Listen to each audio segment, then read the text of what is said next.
This is the all-new 2026 Toyota RAV4 Limited, and I'm going to tell you 3 things about it that are really impressive, and that's coming from the owner of a 2017 RAV4 Limited.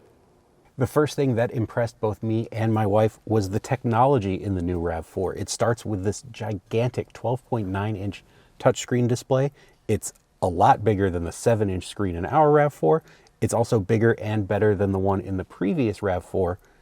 You get wireless Apple CarPlay and Android Auto connectivity. Our RAV4 doesn't even have wired connectivity. And this is also the best touchscreen you can get in any Toyota right now. It's the most user-friendly and the easiest to use.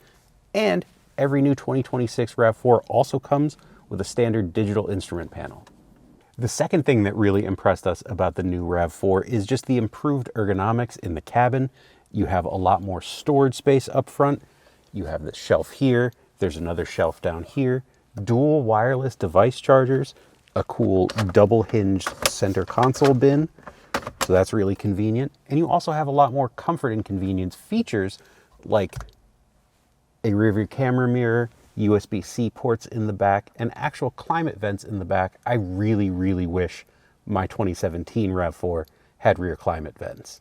The last thing that really impressed us about the 2026 RAV4 is just how familiar it feels. This may be almost a decade newer than our family SUV, but it still very much feels familiar, like you're driving a RAV4, as it should. My wife described it as almost like when you upgrade your smartphone.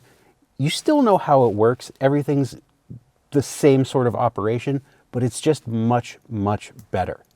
So if you're like me and looking to replace your RAV4 after almost a decade, or you're just in the market for a new compact SUV, the 2026 Toyota RAV4 is sure to impress. For our full review of the 2026 Toyota RAV4, head to Cars.com/news.